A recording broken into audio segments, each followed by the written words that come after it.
La prière sans la présence de Dieu. Est-il possible de prier sans être en présence de Dieu? Regardons ce que dit Matthieu au chapitre 15, verset 8. Ce peuple m'honore des lèvres, mais son cœur est éloigné de moi. Prenons le passage entier du chapitre de Matthieu, chapitre 15, du verset 8 au verset 9. Il est écrit: ce peuple m'honore des lèvres, mais son cœur est éloigné de moi. C'est en vain qu'il m'honore en enseignant des préceptes qui sont des commandements d'hommes. Ce passage est très illustratif. Beaucoup de chrétiens aujourd'hui continuent à honorer Dieu en vain. Ce passage montre que quelqu'un peut très bien prier, mais prier en vain. Et comme nous savons qu'il n'y a que deux esprits qui contrôlent le monde, l'esprit de Dieu et l'esprit de Satan, si une prière n'est pas adressée à Dieu, alors c'est l'ennemi de Dieu qui est en jeu en ce moment-là. Comment honorer Dieu des lèvres et avoir le cœur éloigné de Dieu? C'est simplement que nous ne marchons pas en permanence selon la volonté de Dieu.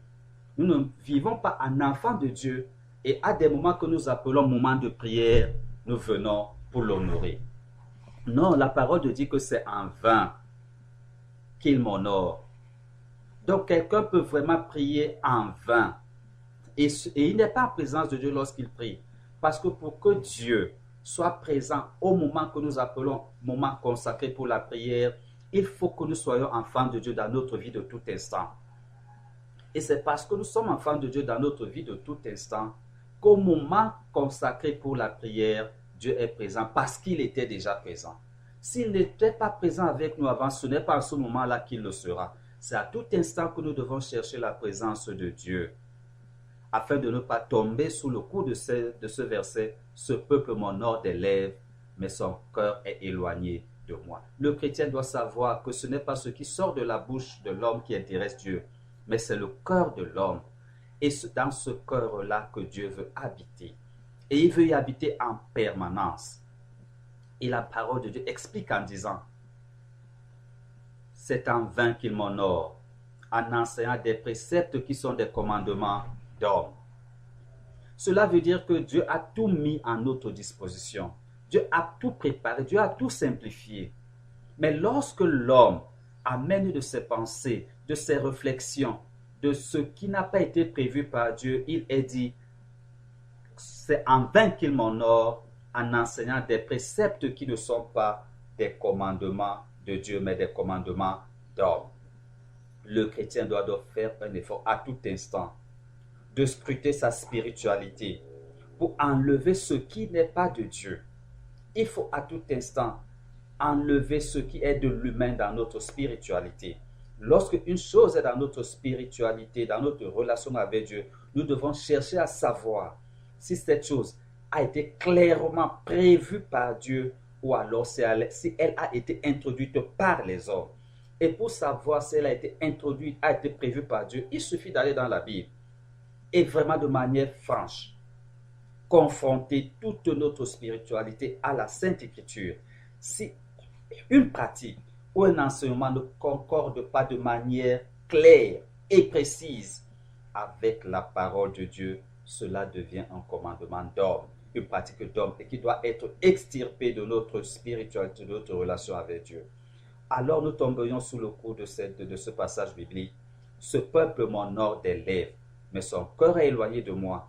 Et c'est malheureusement ce qui arrive beaucoup aujourd'hui. Les chrétiens prient et ils prient beaucoup. Ce n'est pas la quantité de prières qui fait défaut dans le monde chrétien d'aujourd'hui.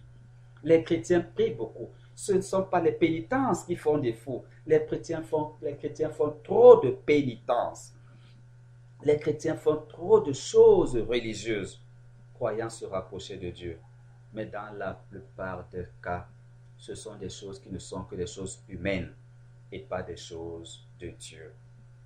Et Dieu dit, c'est en vain qu'ils m'honorent, parce qu'ils ne sont pas en train de faire ce que je demande. Et dans Isaïe chapitre 29, verset 13, il est écrit, le Seigneur dit, quand ce peuple s'approche de moi, il m'honore de la bouche et des lèvres, mais son cœur est éloigné de moi. Et la crainte qu'il a de moi n'est qu'un précepte de tradition humaine. Qu'est-ce que veut dire ce passage? Quand ce peuple s'approche de moi, quand nous allons à Dieu dans la prière, quand nous allons à Dieu dans nos pratiques religieuses, nous disons beaucoup de choses de nos bouches. Nous affirmons beaucoup de choses, nous disons beaucoup de choses. Mais Dieu n'est pas dans nos cœurs. La présence de Dieu en nous n'y est pas. Mais son cœur est éloigné de moi, donc Dieu ne vit pas dans vos cœurs. Et il dit, la crainte qu'il a de moi n'est qu'un précepte de tradition humaine.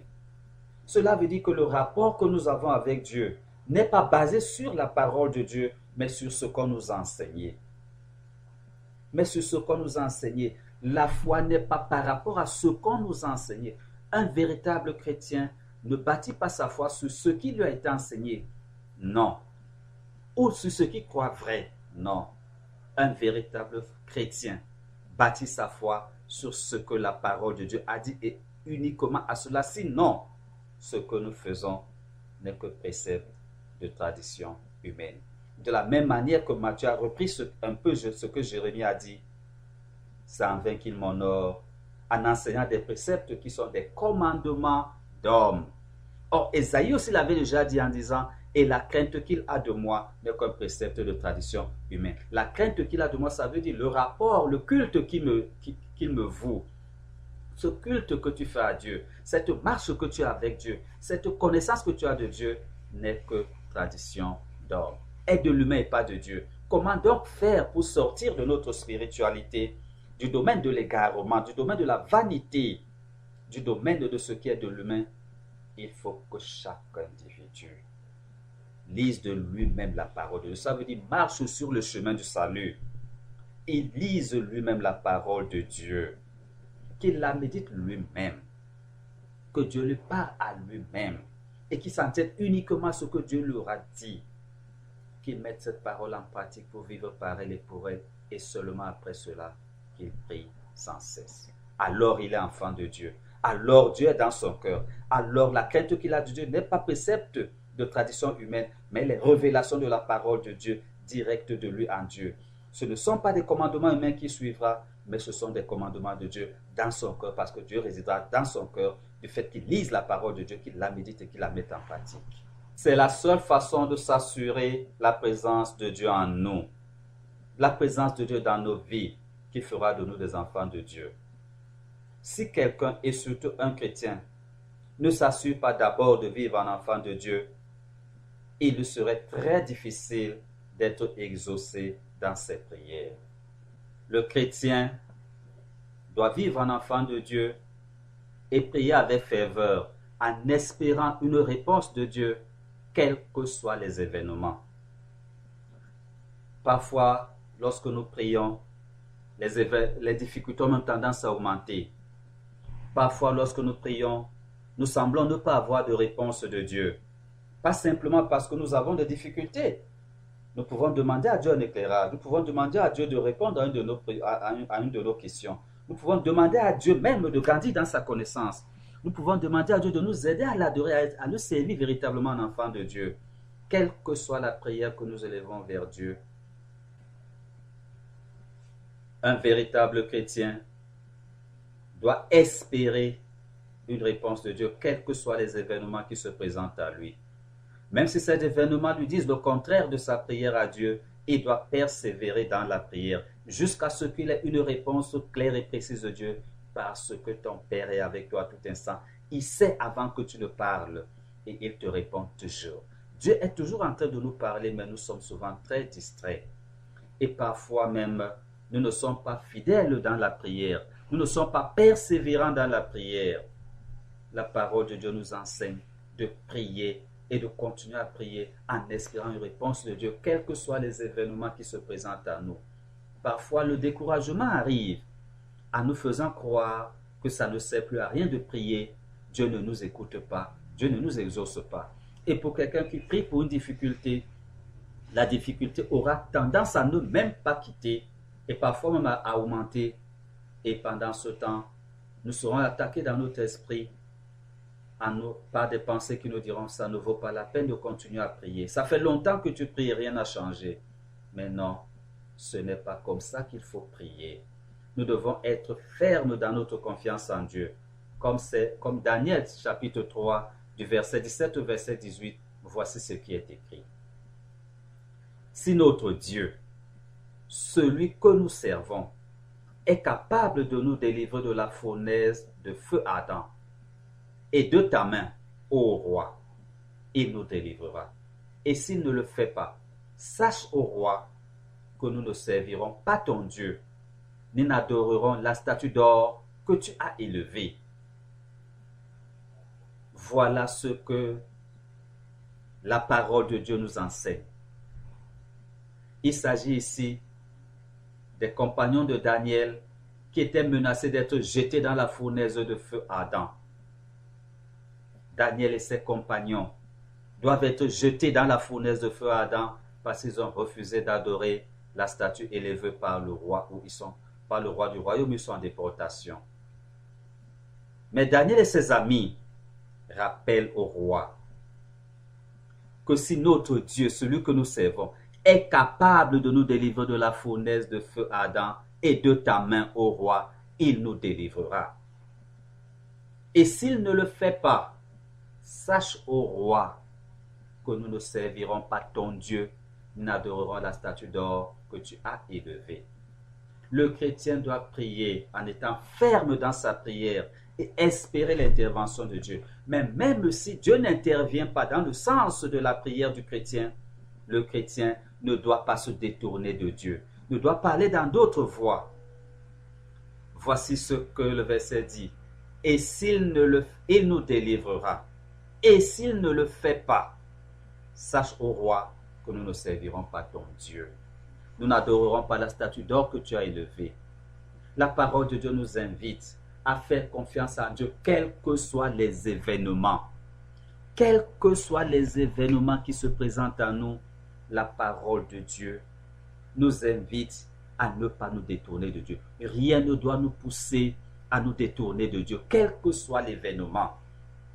Même si les événements sont contraires à notre prière, nous ne devons pas nous détourner de Dieu.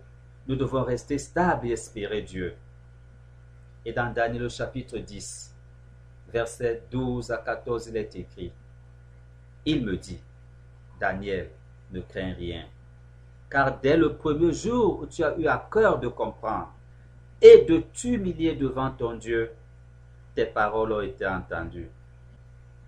Et c'est à cause de tes paroles que je viens. Le chef du royaume de Perse m'a résisté 21 jours.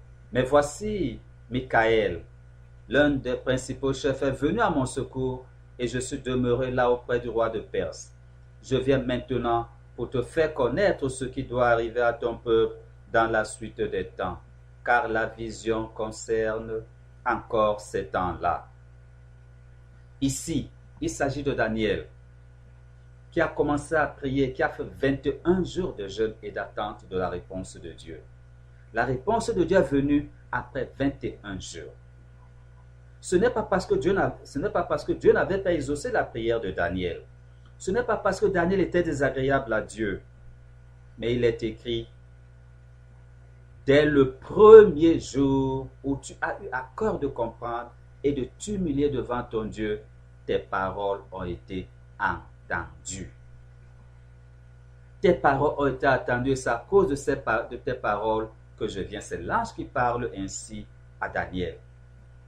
Le chrétien ne doit pas se décourager de prier, même si cela prend du temps. Même si le temps s'allonge. Daniel a persévéré ici dans la prière. Le problème était crucial et présent. Il a persévéré dans le jeûne et dans la prière pendant 21 jours. Le chrétien doit savoir attendre dans la prière. Même si les événements lui disent le contraire, même si les événements le découragent, même si les événements l'accablent, le chrétien doit rester ferme. Daniel ne savait pas qu'il avait déjà été exaucé depuis le premier jour, puisqu'il n'y avait aucune réponse de Dieu. Mais seulement la réponse de Dieu avait été bloquée par les serviteurs de Satan. Et Daniel a prié, continue à prier, attendant la réponse de Dieu, et finalement, la réponse de Dieu lui est arrivée. Je viens maintenant pour te faire connaître ce qui doit arriver à ton peuple dans la suite des temps, car la vision concerne encore ces temps-là. Quelqu'un pourrait dire à Daniel, mais depuis que tu pries, ton Dieu ne t'écoute pas, ton Dieu ne te répond pas. Et Daniel aurait pu se décourager, que ça fait depuis 2 jours, 3 jours, 4 jours, 5 jours, 10 jours que je prie, 20 jours que je prie et que je jeûne, et Dieu ne m'écoute pas. Dieu ne m'exauce pas. Ça ne sert plus à rien de prier. Daniel ne l'a pas fait. Et si cela est mis par écrit, c'est pour que cela nous serve d'instruction.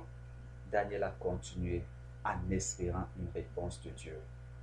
Les événements ne lui étaient pas favorables. Les événements ne lui étaient pas favorables du tout. Et le temps passait. Mais Daniel a continué à prier et à espérer Dieu. Dans le même ordre d'idées, regardons ce que Jésus a fait dans Marc chapitre 14, verset 36. Il est écrit, il disait, Abba, Père, toutes choses te sont possibles. Éloigne de moi cette coupe. Toutefois, non pas ce que je veux, mais ce que tu veux. Lisons le passage tout entier pour être bien fixé dans Marc chapitre 14, verset 32, verset 36. Il est écrit. Ils allèrent ensuite dans un lieu appelé Gethsemane, et Jésus dit à ses disciples, asseyez-vous ici pendant que je prierai. Et prit avec lui Pierre, Jacques et Jean, et il commença à éprouver de la frayeur et des angoisses. Il leur dit, mon âme est triste jusqu'à la mort. Restez ici et veillez. Puis ayant fait quelques pas en avant, il se jeta contre terre et pria que, s'il était possible, cette heure s'éloignât de lui. Il disait, Abba, Père, toutes choses te sont possibles. Éloigne de moi cette coupe. Toutefois, non pas ce que je veux, mais ce que tu veux. Voici Jésus. Jésus lui-même dit, mon cœur est triste. Jésus lui-même, il est écrit, commença à éprouver de la frayeur et des angoisses. Rappelez-vous ce que j'ai dit avant. Les situations de frayeur, les situations d'angoisse, les situations d'inquiétude sont réelles. Il ne convient pas au chrétien de dire que parce qu'il est chrétien, il ne peut plus éprouver de la frayeur, ni des angoisses, ni des inquiétudes. Ce n'est pas ce que la parole de Dieu nous enseigne, parce que Dieu connaît le cœur de l'homme. Si tu as une frayeur dans le cœur, Dieu la connaît. Si tu as une angoisse dans le cœur, Dieu la connaît. Si tu as une inquiétude, Dieu la connaît. Jésus n'a pas caché son cœur à Dieu. Il a dit à Dieu, mon cœur est triste à en mourir. Et il est écrit ici, il commença à éprouver de la frayeur et des angoisses. Et il leur dit, mon cœur est triste jusqu'à la mort. Mon cœur est triste. Quand quelqu'un est triste, il faut qu'il sache l'avouer à Dieu, parce que Dieu connaît la tristesse de ton cœur. Ce ne sont pas les paroles que tu vas sortir de la bouche qui intéressent Dieu, mais Dieu veut que tu viennes avec ton cœur à lui. Et regardons la prière de Jésus parce qu'elle est trop illustrative. Il se jeta face contre terre et pria que s'il était possible, cette heure s'éloigna de lui. Et voilà ce qu'il disait. Abba, Père, toutes choses te sont possibles. Éloigne de moi cette coupe. Toutefois, non pas ce que je veux, mais ce que tu veux. Les angoisses de notre vie, nous devons les présenter à Dieu. Les frayeurs de notre vie, nous devons les présenter à Dieu. Les inquiétudes de notre vie, nous devons les présenter à Dieu. Et là, nous rendons gloire à Dieu et nous espérons son intervention. Mais lorsque ces frayeurs, ces inquiétudes, ces angoisses brisent notre foi, alors nous avons tout perdu. Elles ne doivent pas briser notre foi, elles doivent plutôt nous amener vers Dieu en toute foi et dire à Dieu, Père, je sais que tout est possible à toi. Mais lorsque les chrétiens, encore frayeurs aux inquiétudes, aux doutes, aux angoisses, s'éloignent de Dieu, ils rejettent Dieu. Nous devons plutôt aller vers Dieu avec notre cœur et le soulager entre les mains de Dieu. Et déposer tout cela entre les mains de Dieu en toute confiance, parce que c'est lui le Dieu qui peut nous sauver. C'est lui le Dieu qui peut résoudre tout cela. Et Dieu agira selon sa volonté. Peut-être pas toujours dans le sens que nous voulons, mais sachons dire comme Jésus dit, toutefois, non pas ce que je veux, mais ce que tu veux. Et la volonté de Dieu sera toujours merveilleuse pour nous, parce qu'il peut faire ce que nous voulons, mais il peut faire non pas ce que nous voulons, mais ce que lui veut, qui sera encore un bonheur incommensurable pour nous, dans le monde présent et la vie éternelle dans le monde à venir.